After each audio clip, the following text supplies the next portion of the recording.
Hello बच्चों, क्या हाल चाल। उम्मीद करते हैं कि आप लोग अच्छे होंगे और अच्छे से पढ़ाई कर रहे होंगे। एक बार पुनः फिर से मैं आप लोगों के लिए लेकर आया हूँ 12th फिजिक्स का 20 सबसे महत्वपूर्ण ऑब्जेक्टिव्स क्वेश्चन, जो इस बार वार्षिक एग्जाम यानी 2025 में फाइनल एग्जाम में जो है 100% पूछे जाएंगे।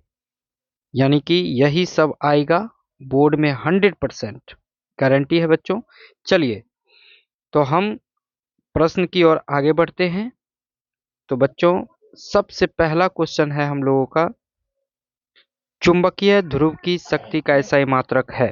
चुंबकीय ध्रुव की शक्ति का एसआई मात्रक है। तो बच्चों यहाँ पर देखेंगे, चार ऑप्शन दिए हुए हैं। फर्स्ट ऑप्शन में है न्यूटन, सेकंड ऑप्शन में है बच्चों न्यूटन प्रति एम्पियर मीटर, थर्ड ऑप्शन में दिया है एम्पियर मीटर, और फोर्थ ऑप्शन है हमारा एम्पियर मीटर न्यूटन।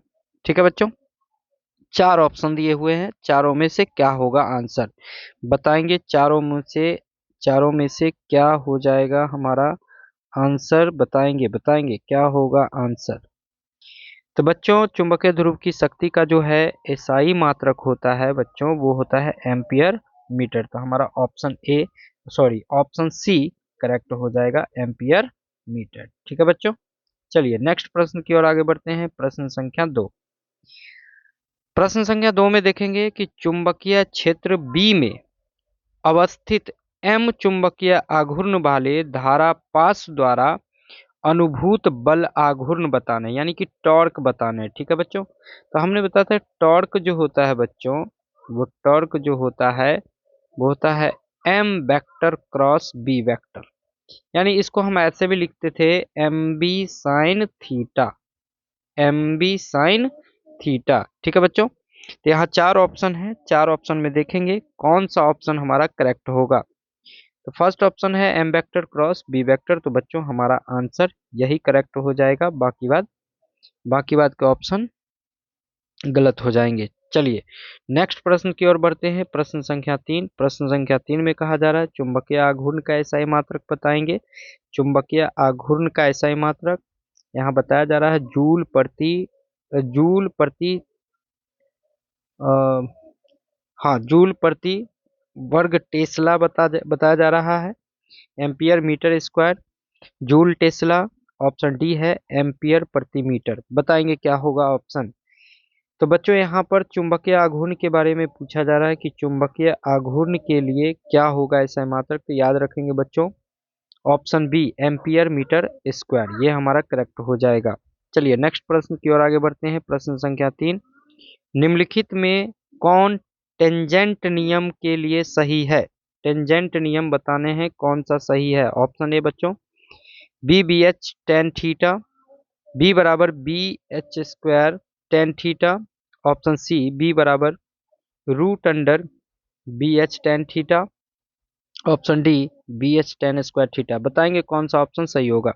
तो बच्चों यहाँ हमारा जो आंसर हो जाएगा टेंजेंट नियम के लिए, याद रखना है बच्चों, ऑप्शन ए बी बराबर बी एच टेन थीटा, हमारा ऑप्शन ए करेक्ट हो जाएगा।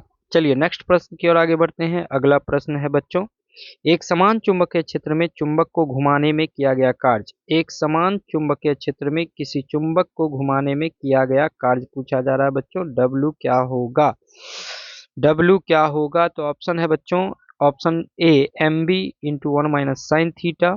Option B option B M B sine theta. Option C M B into one minus cos theta. Option D M B cos theta. बताएंगे बच्चों इसका answer क्या होगा। इसका answer बताने हैं बच्चों क्या होगा।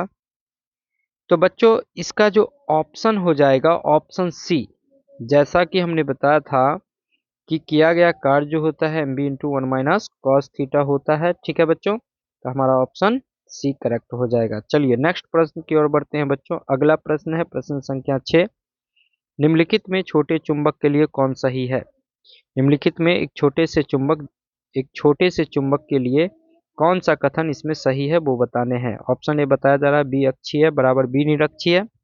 ऑप्शन बी बताया जा रहा है बी अक्षीय बराबर टू बी निरक्षीय।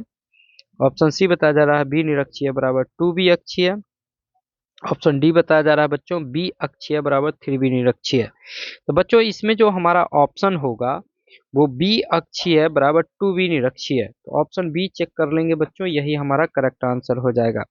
चलिए नेक्स्ट प्रश्न की ओर आगे बढ़ते हैं। अगला प्रश्न है बच्चों, एक समान चुंबकीय क्षेत्र में दोलनशील चुंबक का आवर्तकाल क्या होगा? यानी कि आवर्तकाल यानी टी का वैल्यू पूछा जा रहा है बच्चों, क्या होगा?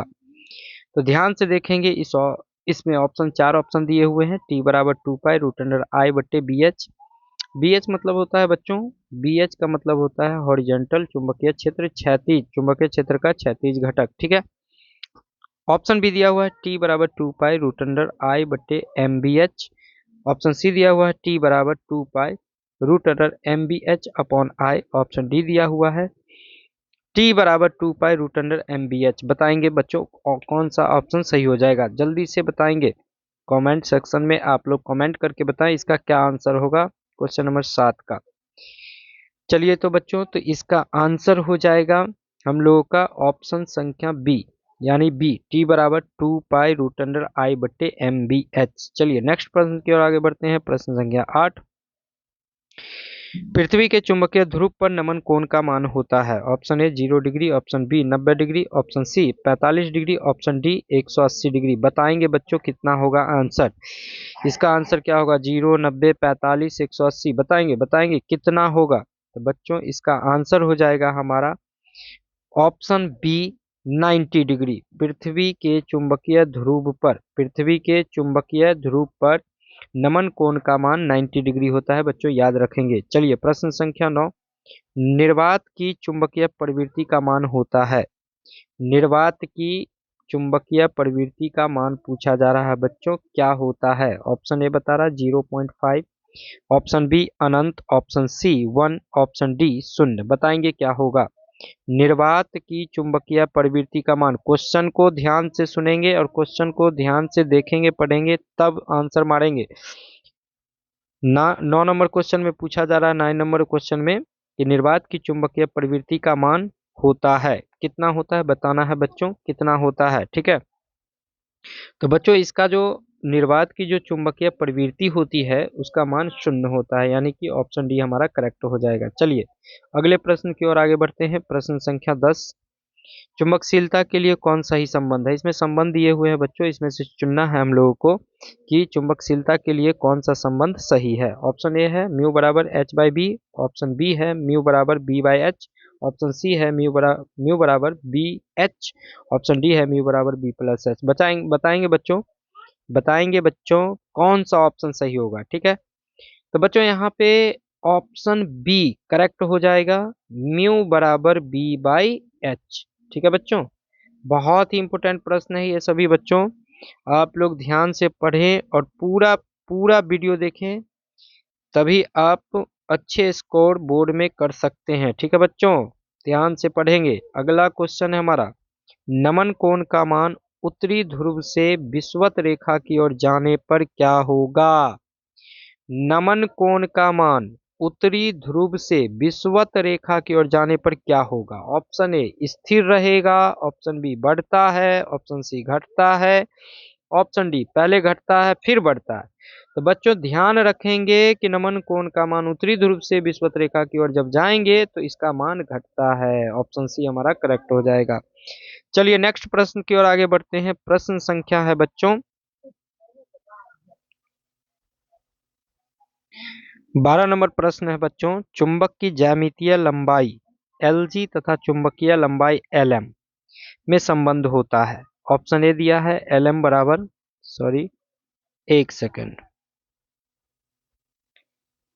सेकंड, हाँ फिर से देखेंगे बच्चों, चुंबक की ज्यामितीय लंबाई Lg तथा चुंबकीय लंबाई Lm में संबंध है, यानी कि यहाँ पे Lg और Lm में संबंध पूछे जा रहे हैं बच्चों, क्या होगा? ऑप्शन ए दिया है Lm बराबर 5/6 Lg, ऑप्शन बी दिया है Lm बराबर 6/5 Lg, ऑप्शन सी है Lm बराबर Lg, option D Lm is equal to 2 Lg। बताएंगे बच्चों क्या होगा इसका आंसर?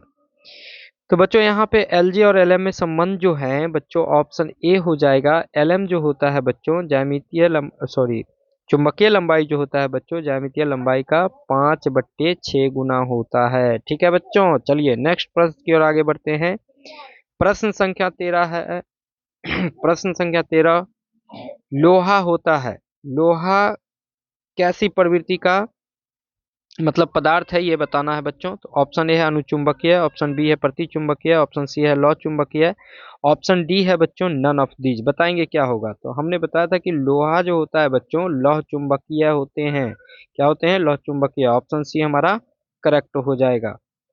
अगले प्रश्न की ओर आगे बढ़ते हैं बच्चों। प्रश्न संख्या 14, यदि डेल किसी जगह का नमन कोण है, यदि डेल किसी जगह का नमन कोण है तो टेन डेल का व्यंजक होता है। टेन डेल का व्यंजक बताना है। तो यहाँ पे बच्चों बताएंगे ऑप्शन में क्या होगा।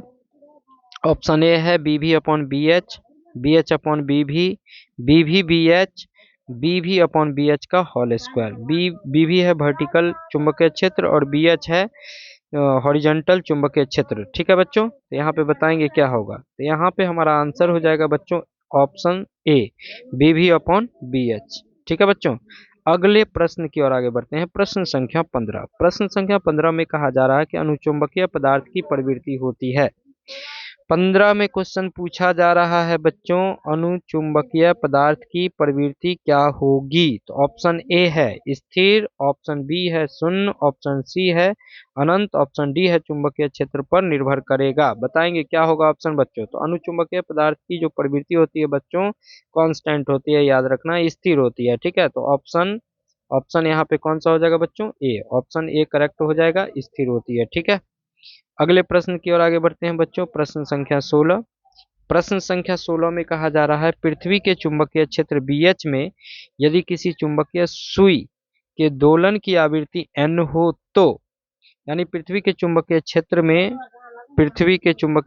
में यदि किसी चुंबकीय सुई के दोलन की आवृत्ति n हो तो यहाँ पे बताना है बच्चों क्या संबंध होगा BH और n के बीच में। ऑप्शन ए बता रहा है n समानुपाती BH, बी ऑप्शन बी बता रहा है n स्क्वायर समानुपाती BH, ऑप्शन सी बता रहा है n समानुपाती B square H, option D बता रहा है बच्चों n स्क्वायर समानुपाती 1/BH। तो बताएंगे कौन सा ऑप्शन सही हो जाएगा बच्चों।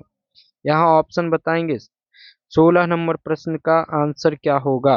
तो बच्चों इसका आंसर हो जाएगा एन स्क्वायर समानुपाती बी एच, एन स्क्वायर समानुपाती बी एच। तो बताएंगे ऑप्शन कौन सा सही है। ऑप्शन बी करेक्ट हो जाएगा बच्चों।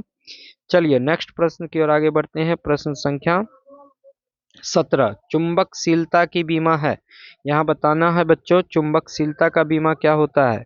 ऑप्शन ए दिया हुआ है M L T inverse two I inverse two, B दिया हुआ है option M L T square I inverse two, option C है M L T square I square, option D है M L T inverse two I. बताएंगे बच्चों क्या होगा answer. तो चुंबकशीलता का बच्चों बीमा जो होता है ऑप्शन ए हमारा करेक्ट हो जाएगा M L T inverse two I inverse two. चलिए नेक्स्ट प्रश्न की ओर आगे बढ़ते हैं बच्चों। अगला प्रश्न है कि एक लौह चुंबकीय पदार्थ की चुंबकशीलता है, एक लौह चुंबकीय पदार्थ की चुंबकशीलता है। यहाँ पे बताना है कि उसकी चुंबकशीलता क्या होती है बच्चों। तो याद रखना है बच्चों इसकी जो चुंबकशीलता होती है एकांक से अधिक होती है। ठीक है बच्चों, एकांक से क्या होती है? अधिक होती है। तो यहाँ पर देखेंगे यहाँ पे जो ऑप्शन दिए हैं 4 ऑप्शन में हम बात करेंगे। यहाँ पे पहला ऑप्शन जो है बच्चों कह रहा है mu is greater than 1, option B कह रहा है mu is equal to 1, option C कह रहा है mu is less than 1, option D कह रहा है म्यू इज इक्वल टू 0। तो बताएंगे बच्चों यहाँ पे कौन सा ऑप्शन है। एकांक से अधिक मतलब म्यू का जो मान है 1 से ज्यादा है, तो ऑप्शन ए हमारा करेक्ट हो जाएगा। ठीक है बच्चों, चलिए अगले प्रश्न की ओर आगे बढ़ते हैं। प्रश्न संख्या 19, निकेल है। यहाँ पे बताने हैं बच्चों कि निकेल कैसा पदार्थ होता है, निकेल कैसा पदार्थ होता है। ठीक है बच्चों, तो यहाँ बताया जा रहा है अनुचुंबकीय, ऑप्शन ए में प्रतिचुंबकीय, लौह चुंबकीय, ऑप्शन डी है नन ऑफ दीज। बताएंगे क्या होता है। तो निकेल बच्चों याद रखना ये लौह चुंबकीय प्रवृत्ति के होते हैं, लोहा हो, निकेल हो, कोबाल्ट हो। ठीक है बच्चों, तो ये लौह चुंबकीय प्रवृत्ति के होते हैं, तो ऑप्शन सी हमारा करेक्ट हो जाएगा। चलिए नेक्स्ट प्रश्न की ओर आगे बढ़ते हैं बच्चों। अगला प्रश्न है आपेक्षिक चुंबकशीलता बराबर होता है। आपेक्षिक चुंबकशीलता का सूत्र बताने हैं बच्चों क्या होता है। तो बच्चों यहाँ ऑप्शन में दिया हुआ है ऑप्शन ए दिया हुआ है बच्चों mu not upon mu, C दिया हुआ है mu not, mu into mu not, option D दिया हुआ है root under mu not into mu. तो बच्चों याद रखेंगे जो अपेक्षिक चुंबकशीलता होती है वो किसी माध्यम की चुंबकशीलता और निर्वात की चुंबकशीलता के अनुपात के बराबर होता है, यानी कि म्यू अपॉन म्यू नॉट। तो यहाँ पर देखेंगे बच्चों कौन सा ऑप्शन करेक्ट हो जाएगा। इस तरह से देख रहे हैं बच्चों, ऑप्शन ए हमारा करेक्ट है। ठीक है बच्चों, ये थे 20 यानी कि 20 महत्वपूर्ण सबसे महत्वपूर्ण प्रश्न जो संभवतः बोर्ड में आप लोग को पूछे जाएंगे। उम्मीद करता हूं कि बच्चों आप लोग को वीडियो अच्छा लग रहा होगा। अगर अच्छा लग रहा है तो वीडियो को लाइक करें, कमेंट करें और हाँ शेयर करना ना भूलें, अपने दोस्तों को शेयर करें ताकि उन लोगों को भी कुछ मदद हो सके। अगर हमारे चैनल पर आप नए हैं तो हमारे चैनल को सब्सक्राइब करें। Thank you.